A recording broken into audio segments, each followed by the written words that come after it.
Olá pessoal, tudo bom? Vamos ver aqui a pergunta do Paulo Chay. Estou pronunciando certo? Me deixa aí no comentário, Paulo, para saber, já que eu tenho visto alguns comentários seus, então acredito que você esteja me ouvindo. Então, por favor, deixa aí se eu estou pronunciando certo seu nome. É, Vale a pena vender o tesouro direto, quer dizer, o tesouro IPCA com juros, né? 2050, mesmo com prejuízo de marcação a mercado, 3%, que é pouco, mas nem tanto, né? Porque é uma rendinha semestral, né? Não é 2,9563, que composto ao ano dá 6%. Então, essa marcação a mercado é um pouquinho maior que uma renda semestral. E comprar o Renda Mais 2030, Lucky Pass diz não. Realizar o prejuízo no tesouro nunca faz sentido. Talvez o nunca faça sentido, a gente possa colocar só uma exceçãozinha no nunca, que é, por exemplo, se a pessoa comprou prefixado e se arrependeu, né? Mas aí é como eu já falei anos atrás aqui no canal. Se arrependeu do prefixado e vendeu realizando algum prejuízo pequeno, acho que é uma lição a ser aprendida e não compra mais esse tipo de título porque não é para o seu perfil, certo? E tudo bem, e vamos seguir a vida e vamos recuperar com o tempo no Tesouro IPCA. Muito bem. Paulo, melhor aplicar os cupons no Renda 30 e aportar dinheiro novo. Eu concordo, mas tem outras coisas que eu quero comentar também. Não há lógica em tomar prejuízo no Tesouro, sem dúvida. Seus cupons são baseados no número de títulos que possui no VNA no dia 15 do mês de pagamento. Como no caso é o Tesouro IPCA com juros 50, vai pagar agora esse mês, dia 15, tá?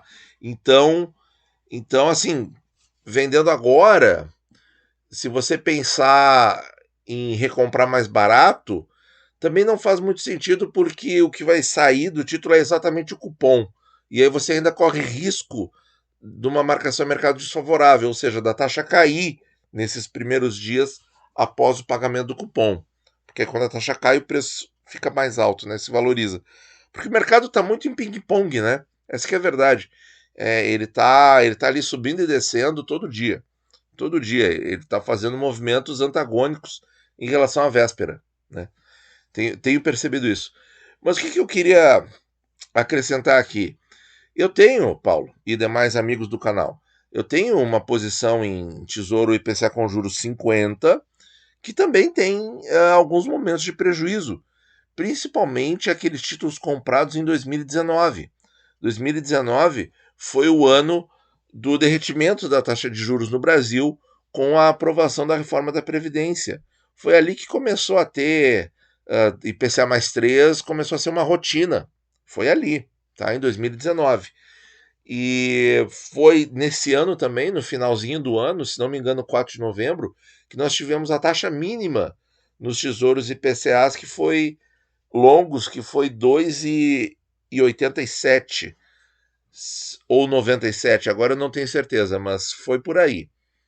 Então, quer dizer, isso é uma coisa que eu não falo já há algum tempo no canal, porque não sei, não houve demanda, mas a sua pergunta está bem direcionada para isso. No Tesouro IPCA com juros, a gente tem que pensar o seguinte: ele é um título defensivo, tá? Ele é um título defensivo porque, além dele ter uma marcação a mercado mais favorável que o Tesouro IPCA de mesmo prazo, o que ele faz?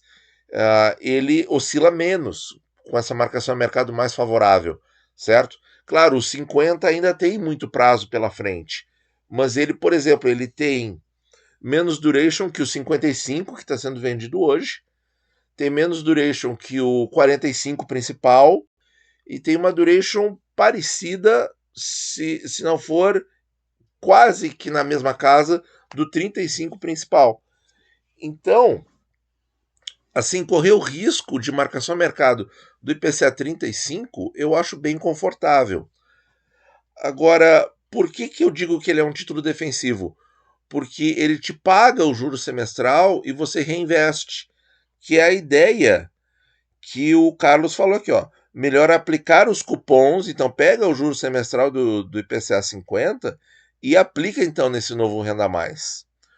ou recompra outro tesouro IPCA com juros de ano par, para receber mais no próximo pagamento de cupom, que é agosto.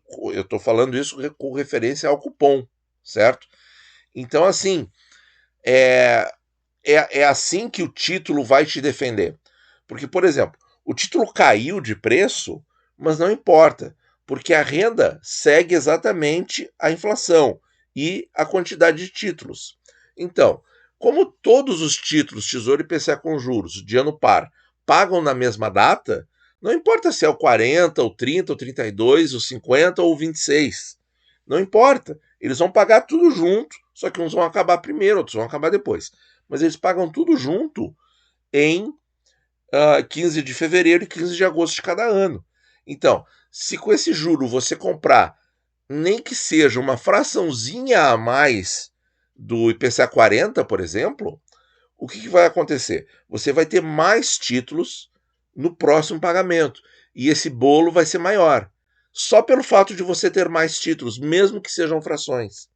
Mas ela vai ser maior ainda, por quê? Não importa, mas vai voltar para a alíquota de 22,5%. Esse é um argumento cafajeste. Esse é um argumento canalha, para dizer o mínimo, tá? Porque o que volta para a alíquota de 22,5% do imposto de renda é somente essa fraçãozinha que você vai reinvestir. E aí, porque se você não fizer isso, você não está aproveitando a característica defensiva do título. E você consegue defender a carteira justamente reinvestindo, porque você vai ter mais títulos lhe pagando juros. É o mesmo raciocínio das carteiras de fundos imobiliários. Só que as carteiras de fundos imobiliários, na minha visão, só funcionam se a pessoa reaplicar 100%. A reaplicar tudo. Passou a tirar rendimento da carteira, a carteira vai começar a balançar. E no caso do Tesouro Direto, se eu não reaplicar, o que acontece? A marcação a mercado vai pegar mais pesado. Lá no vencimento não vai ter problema nenhum, porque a gente vai receber o VNA corrigido. Vai ter imposto de renda? Sim, é ruim, vai ter. Vai ter o imposto de renda que é ruim. Mas tá tudo kit na data de vencimento do título. E até lá, como é que eu me defendo da marcação a mercado? Reinvestindo. Reinvestindo.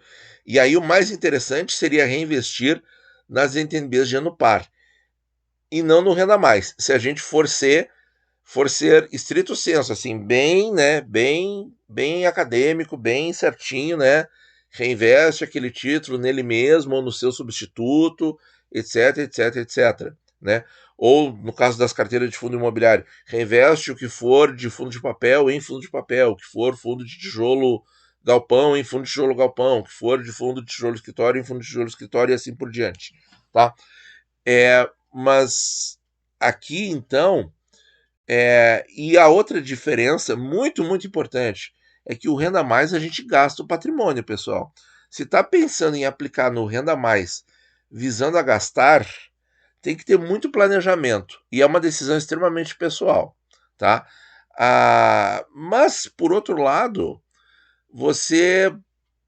eu penso em não gastar. Eu penso em gastar os juros dos tesouros IPCAs quando eu estiver aposentado. E o Renda Mais ser um turbo, né? Não na minha renda mensal, mas um turbo para comprar mais tesouros IPCAs com juros e aumentar a renda recebida através dos juros. O que é bem diferente, porque o Renda Mais ele está amortizando patrimônio. Então ele está te devolvendo o patrimônio com juros e correção monetária. Mas você está gastando o seu total. Passou os 20 anos, acabou, né? Então isso é muito importante. Claro que dá para fazer composições de prazos a receber com diferentes prazos do Tesouro Renda Mais. Sim, dá para fazer tudo isso, mas a gente não pode perder isso da mente, tá? Em que no Tesouro IPCA com juros você está recebendo juro de verdade, o patrimônio está preservado, enquanto que no Renda Mais não, tá? E a outra questão é a seguinte: Se resgatar o Tesouro IPCA com juros 2050, eu também vejo dois problemas. O primeiro é que não pode mais recomprá-lo. Aí você vai obrigar, se você se arrepender e de repente for trocar o recurso de novo, que é meio que um giro de carteira, que também não é legal, o que vai acontecer? Você não vai poder reinvestir nos 50, aí vai ter 40, vai ter 32, vai ter 55, e sabe-se lá o que tiver no futuro, né? Então, isso também é importante, tá? E a outra questão que também é mais importante é o seguinte: não vai mais cair aquele dinheiro no dia 15 de fevereiro e agosto. Não vai mais cair esse dinheiro, que teoricamente pode até ser gasto, embora eu acredite muito mais na função defensiva da carteira reinvestindo. Mas é um dinheiro que não cai mais. E no Tesouro Renda Mais a gente tem que esperar o período de acumulação. Então, pessoal, ficou um vídeo bastante denso aí para 10, 11 minutos. Muita informação, muita coisa para pensar, certo? Mas a minha visão pessoal, tá? Não é recomendação. A minha visão pessoal é de usar o tesouro com juros semestrais para reinvestir na carteira, tá? E de preferência o que é par em ano par, o que é ímpar em ano ímpar, para aumentar o que você recebe naquelas datas críticas, digamos assim. E eu também tenho, esse título aí com IPCA mais 3 e pouquinho, e tô bem tranquilo, certo? Tô bem tranquilo, não penso em vender, porque justamente esse título tem um papel muito claro na minha carteira, que é defender o patrimônio quando vem os juros, porque aí eu aumento os juros futuros a receber e assim eu faço um bolo de neve a meu favor, que eu acho que deve ser a nossa estratégia quando a gente aplica em renda e está na fase de acúmulo. Você sempre vai reinvestindo, aumentando as célulazinhas pagadoras de renda. Tá certo, pessoal? Muito obrigado por ouvir e bons investimentos a todos.